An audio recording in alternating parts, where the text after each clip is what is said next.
Gênesis capítulo 9. A aliança de Deus com Noé. Deus abençoou Noé e seus filhos, dizendo-lhes: Sejam férteis, multipliquem-se e encham a terra. Todos os animais da terra tremerão de medo diante de vocês. Os animais selvagens, as aves do céu, as criaturas que se movem rente ao chão e os peixes do mar, eles estão entregues em suas mãos. Tudo que vive e se move servirá de alimento para vocês. Assim como lhes dei os vegetais, agora lhes dou todas as coisas. Mas não comam carne com sangue, que é vida. Todo aquele que derramar sangue, tanto homem como animal, pedirei contas. A cada um pedirei contas da vida do seu próximo. Quem derramar sangue do homem, pelo homem seu sangue será derramado, porque a imagem de Deus foi o homem criado. Mas vocês sejam férteis e multipliquem-se e espalhem-se pela terra e proliferem nela. Então disse Deus a Noé e a seus filhos que estavam com ele: Vou estabelecer a minha aliança com vocês e com seus futuros descendentes, e com todo o ser vivo que está com vocês, as aves, os rebanhos domésticos e os animais selvagens, todos os que saíram da arca com vocês, todos os seres vivos da terra. Estabeleço uma aliança com vocês. Nunca mais será ceifada nenhuma forma de vida pelas águas de um dilúvio. Nunca mais haverá dilúvio para destruir a terra. E Deus prosseguiu: Este é o sinal da aliança que estou fazendo entre mim e vocês e com todos os seres vivos que estão com vocês, para todas as gerações futuras. O meu arco que coloquei nas nuvens será o sinal da minha aliança com a terra. Quando eu trouxer nuvens sobre a terra, e nela apareceu o arco-íris, então me lembrarei da minha aliança com vocês, e com os seres vivos de todas as espécies. Nunca mais as águas se tornarão dilúvio para destruir toda forma de vida. Toda vez que o arco-íris estiver nas nuvens, olharei para ele e me lembrarei da aliança eterna entre Deus e todos os seres vivos de todas as espécies que vivem na terra. Concluindo, disse Deus a Noé: Esse é o sinal da aliança que estabeleci entre mim e toda a forma de vida que há sobre a terra. Os filhos de Noé. Os filhos de Noé que saíram da arca foram Sem, Cã e Jafé. Cã é o pai de Canaã. Esses foram os 3 filhos de Noé. A partir deles, toda a terra foi povoada. Noé, que era agricultor, foi o primeiro a plantar uma vinha. Bebeu do vinho, embriagou-se e ficou nu dentro da sua tenda. Cã, pai de Canaã, viu a nudez do pai e foi contar aos 2 irmãos que estavam do lado de fora. Mas Sem e Jafé pegaram a capa, levantaram-na sobre os ombros e, andando de costas para não verem a nudez do pai, cobriram-no. Quando Noé acordou do efeito do vinho e descobriu o que o seu filho caçula lhe havia feito, disse: Maldito seja Canaã, escravo de escravos, será para os seus irmãos. Disse ainda: Bendito seja o Senhor, o Deus de Sem, e seja Canaã seu escravo. Amplie Deus o território de Jafé, habite ele nas tendas de Sem, e seja Canaã seu escravo. Depois do dilúvio, Noé viveu 350 anos. Viveu ao todo 950 anos e morreu.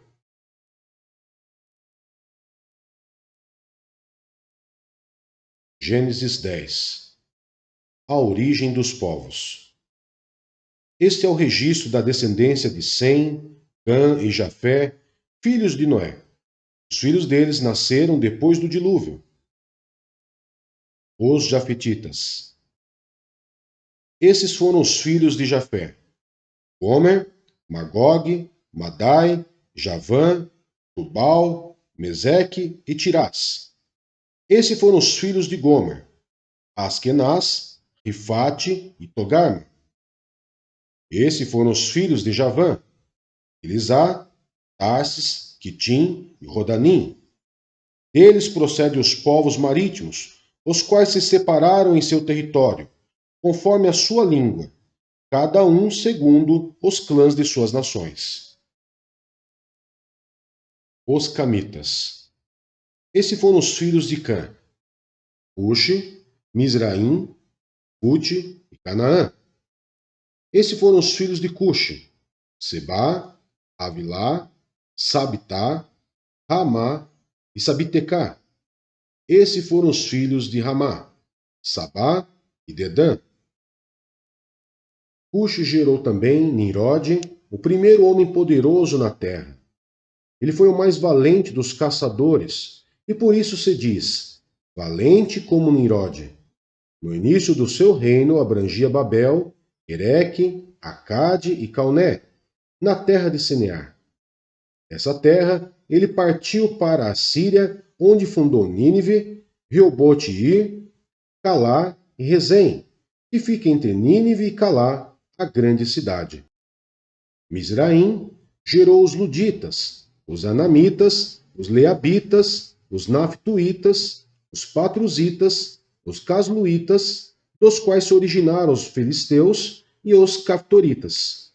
Canaã gerou Sidom, seu filho mais velho, e Et, como também os Jebuseus, os Amorreus, os Girgazeus, os Eveus, os Arqueus, os Sineus, os Arvadeus, os Zemareus e os Amateus.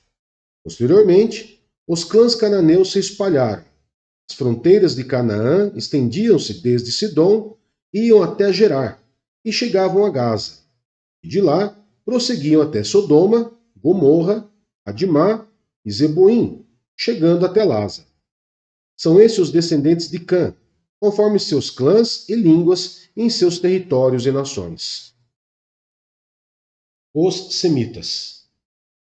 Sem, irmão mais velho de Jafé, também gerou filhos.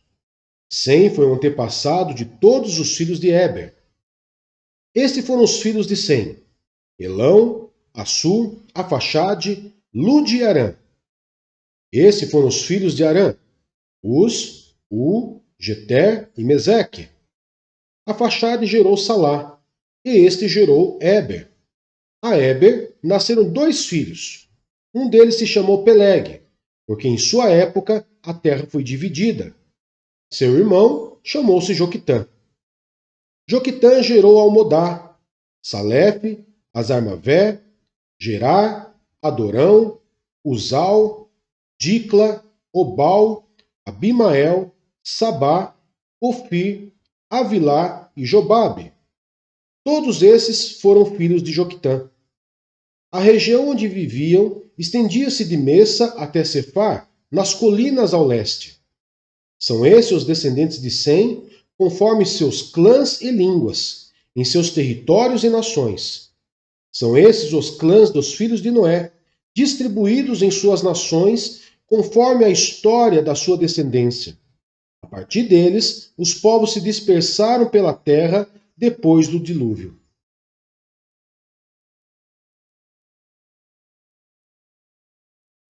Mateus, capítulo 9. Jesus cura um paralítico.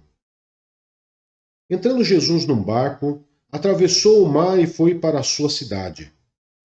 Alguns homens trouxeram-lhe um paralítico, deitado em sua maca. Vendo a fé que eles tinham, Jesus disse ao paralítico: Tenha bom ânimo, filho. Seus pecados estão perdoados. Diante disso, alguns mestres da lei disseram a si mesmos: Este homem está blasfemando. Conhecendo Jesus seus pensamentos, disse-lhes: Por que vocês pensam maldosamente em seu coração? Que é mais fácil dizer: Seus pecados estão perdoados? Ou levanta-se e ande? Mas, para que vocês saibam que o Filho do Homem tem na terra autoridade para perdoar pecados, disse ao paralítico: Levante-se, pegue a sua maca e vá para casa. Ele se levantou e foi. Vendo isso, a multidão ficou cheia de temor e glorificou a Deus, que dera tal autoridade aos homens. O chamado de Mateus. Saindo, Jesus viu um homem chamado Mateus, sentado na coletoria e disse-lhe: Siga-me. Mateus levantou-se e o seguiu. Estando Jesus em casa, foram comer com ele e seus discípulos muitos publicanos e pecadores. Vendo isso, os fariseus perguntaram aos discípulos dele: Por que o mestre de vocês come com publicanos e pecadores? Ouvindo isso, Jesus disse: Não são os que têm saúde que precisam de médico, mas sim os doentes. Vão aprender o que significa isto. Desejo misericórdia, não sacrifícios, pois eu não vim chamar justos, mas pecadores. Jesus é interrogado acerca do jejum. Então os discípulos de João vieram perguntar-lhe: Por que nós, os fariseus, jejuamos, mas os teus discípulos não? Jesus respondeu: Como podem os convidados do noivo ficar de luto enquanto o noivo está com eles? Virão dias quando o noivo lhes será tirado, então jejuarão. Ninguém põe remendo de pano novo em roupa velha, pois o remendo forçará a roupa, tornando pior o rasgo. Nem se põe vinho novo em vasilha de couro velha. Se o fizer, a vasilha arrebentará, o vinho se derramará e a vasilha se estragará. Ao contrário, põe-se vinho novo em vasilha de couro nova, e ambos se conservam. O poder de Jesus sobre a doença e a morte. Falava ele ainda quando um dos dirigentes da sinagoga chegou, ajoelhou-se diante dele e disse: Minha filha acaba de morrer. Vem e impõe a tua mão sobre ela, e ela viverá. Jesus levantou-se e foi com ele e também os seus discípulos. Nisso, uma mulher que havia 12 anos vinha sofrendo de hemorragia, chegou por trás dele e tocou na borda do seu manto, pois dizia a si mesma: Se eu tão somente tocar em seu manto, ficarei curada. Voltando-se, Jesus a viu e disse: Ânimo, filha, a sua fé a curou. E desde aquele instante, a mulher ficou curada. Quando ele chegou à casa do dirigente da sinagoga e viu os flautistas e a multidão agitada, disse: Saiam, a menina não está morta, mas dorme. Todos começaram a rir dele. Depois que a multidão se afastou, ele entrou e tomou a menina pela mão e ela se levantou. A notícia deste acontecimento espalhou-se por toda aquela região. A cura de 2 cegos e de um mudo. Saindo Jesus dali, 2 cegos o seguiram, clamando: Filho de Davi, tem misericórdia de nós. Entrando ele em casa, os cegos se aproximaram e ele lhes perguntou: Vocês creem que eu sou capaz de fazer isso? Eles responderam: Sim, Senhor. E ele, tocando nos olhos deles, disse: Que lhe seja feito segundo a fé que vocês têm. E a visão deles foi restaurada. Então Jesus os advertiu severamente: Cuidem para que ninguém saiba disso. Eles, porém, saíram e espalharam a notícia por toda aquela região. Enquanto eles se retiravam, foi levado a Jesus um homem endemoniado, que não podia falar. Quando o demônio foi expulso, o mudo começou a falar. A multidão ficou admirada e disse: Nunca se viu nada parecido em Israel. Mas os fariseus diziam: É pelo príncipe dos demônios que ele expulsa demônios. Poucos são os trabalhadores. Jesus ia passando por todas as cidades e povoados, ensinando nas sinagogas, pregando as boas novas do reino e curando todas as enfermidades e doenças. Ao ver as multidões, teve compaixão delas, porque estavam aflitas e desamparadas como ovelhas sem pastor. Então disse aos seus discípulos: A colheita é grande, mas os trabalhadores são poucos. Peçam, pois, ao Senhor da colheita que envie trabalhadores para a sua colheita.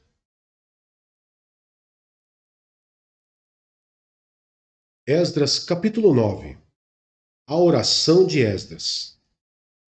Depois que foram feitas essas coisas, os líderes vieram dizer-me: O povo de Israel, inclusive os sacerdotes e os levitas, não se mantiveram separados dos povos vizinhos e de suas práticas repugnantes, como as dos cananeus, dos hititas, dos fariseus, dos jebuseus, dos amonitas, dos moabitas, dos egípcios e dos amorreus. Eles e seus filhos se casaram com mulheres daqueles povos e com eles misturaram a descendência santa. E os líderes e os oficiais estão à frente nessa atitude infiel. Quando ouvi isso, rasguei a minha túnica e o meu manto, arranquei os cabelos da cabeça e da barba e me sentei estarrecido. Então todos os que tremiam diante das palavras do Deus de Israel reuniram-se ao meu redor, por causa da infidelidade dos exilados. E eu fiquei sentado ali, estarrecido, até o sacrifício da tarde. Então, na hora do sacrifício da tarde, eu saí do meu abatimento, com a túnica e o manto rasgados, e caí de joelhos, com as mãos estendidas para o Senhor, o meu Deus, e orei. Meu Deus, estou por demais envergonhado e humilhado para levantar o rosto diante de ti. Meu Deus, porque os nossos pecados cobrem a nossa cabeça e a nossa culpa sobe até os céus. Desde os dias dos nossos antepassados até agora, a nossa culpa tem sido grande. Por causa dos nossos pecados, nós, nossos reis e os nossos sacerdotes temos sido entregues à espada e ao cativeiro, ao despojo e à humilhação, nas mãos de reis estrangeiros, como acontece hoje. Mas agora, por um breve momento, o Senhor, o nosso Deus, foi misericordioso, deixando-nos um remanescente e dando-nos um lugar seguro em seu santuário. E dessa maneira, o nosso Deus ilumina os nossos olhos e nos dá um pequeno alívio em nossa escravidão. Somos escravos, mas o nosso Deus não nos abandonou na escravidão. Ele tem sido bondoso para conosco diante dos reis da Pérsia. Ele nos deu vida nova para reconstruir o templo do nosso Deus e levantar suas ruínas. E nos deu um muro de proteção em Judá e em Jerusalém. E agora, ó nosso Deus, o que podemos dizer depois disso? Pois nós abandonamos os mandamentos que nos deste por meio dos teus servos, os profetas, quando disseste: terra que vocês estão conquistando está contaminada pelas práticas repugnantes dos seus povos. Com essas práticas, eles encheram de impureza toda a terra. Por isso, não deem as suas filhas em casamento aos filhos deles, nem aceite as filhas deles para os filhos de vocês. Nunca procure o bem-estar e a prosperidade desses povos, para que vocês sejam fortes e desfrute os bons produtos da terra, e a deixem para os seus filhos como herança eterna. Depois de tudo o que nos aconteceu por causa de nossas más obras e por causa de nossa grande culpa, apesar de nos teres punido menos do que os nossos pecados mereciam, ó Deus, e ainda nos teres dado um remanescente como este, como podemos voltar a quebrar os teus mandamentos e a realizar casamentos mistos com esses povos de práticas repugnantes? Como não ficarias irado conosco, não nos destruirias e não nos deixarias sem remanescente ou sobrevivente algum? Ó Senhor, Deus de Israel, tu és justo, e até hoje nos deixaste sobreviver como um remanescente. Aqui estamos diante de ti com a nossa culpa, embora saibamos que por causa dela nenhum de nós pode permanecer na tua presença.